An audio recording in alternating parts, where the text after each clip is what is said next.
கோவை கோயம்புத்தூரை பற்றிய ஒரு தகவல்களை இன்றைய பதிவில் பார்க்கலாம். தினமும் ஒவ்வொரு மாவட்டமாக ஒரு பதிவு போடலாம் என்று இருக்கிறேன். இன்றைய முதல் பதிவு கோவை மாவட்டம். கோவை மாவட்டத்தில் 4 திசைகளையும் பெண்ணரசிகள் ஆட்சி செய்யும் ஊர்.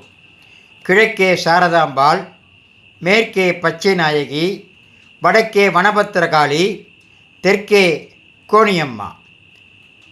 அப்பனுக்கு பேரூர், மகன் சுப்பனுக்கு மருதமலை, அண்ணனுக்கு ஈச்சனாரி, மாமன் கண்ணனுக்கு காரமடை, கோகனட் தேங்காய்க்கு தொண்டாமுத்தூர், படிக்கும் இன்டர்நெட்டுக்கு குனியமுத்தூர், தறி நெசவுக்கு சோமனூர், காய்கறிக்கு மேட்டுப்பாளையம், தொழிற்சாலைக்கு கணபதி, இரும்புக்கு ராம்நகர், கரும்புக்கு சக்தி சுகர் ஃபேக்ட்ரி இருக்குது. அதுதான் இரும்புக்கு ராம்நகர், கரும்புக்கு சக்தி சுகர்ஸ். ஆறுக்கு நொய்யல், சோறுக்கு அன்னபூர்ணா ஹோட்டல். எல்லோரும் கேள்விப்பட்டிருப்பீங்க அந்த ஹோட்டலை.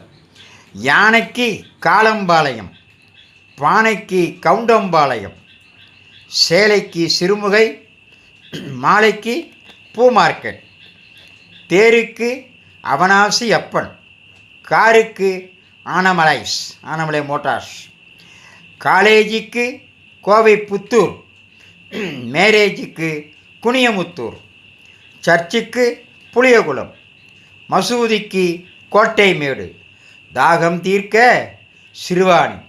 சிறுவாணி ஆற்று தண்ணீர் ரொம்ப சுவையாக இருக்கும். அதுதான் சிறுவாணி ஆறு இங்கே சொல்கிறோம். கோவையில் ஒரு ஆறுக்கு பேர் சிறுவாணி ஆறு. அதுதான் தாகம் தீர்க்க சிறுவாணி. இங்கே பிறந்திருக்கும் சிறுவா நீ கேட்டுக்கோ, இங்கே இருக்கும் பெண்களிடம் அன்பா பேசினால் அரவணைப்பார்கள், பம்பா பேசினால் வால் அறுப்பார்கள். என்னங்க வாங்க உட்காருங்க காப்பி தண்ணி குடிங்க என்று மரியாதை கொட்டி கிடக்கும் கிடங்கு கோவை.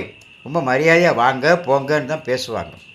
மானம் காக்கும் நெசவுக்கும் மானம் கெடுத்தல் பேசும் வசவுக்கும் கோயம்புத்தூரை அடிச்சிக்க ஆளே இல்லை. இதையெல்லாம் லைக் செய்யுங்கள், ஷேர் செய்யுங்கள், சப்ஸ்கிரைப் செய்யுங்கள். மீண்டும் ஒரு மாவட்டத்தோடு திரும்பவும் சந்திக்கிறேன். எல்லா புகழும் பெரியாண்டவனுக்கே. நீங்கள் சப்ஸ்கிரைப் செய்தால் அவர்களும் இது தெரிந்து கொள்வார்கள் அல்லவா? ஆகவே தான் சப்ஸ்கிரைப் செய்ய சொல்கிறேன். நன்றி, வணக்கம்.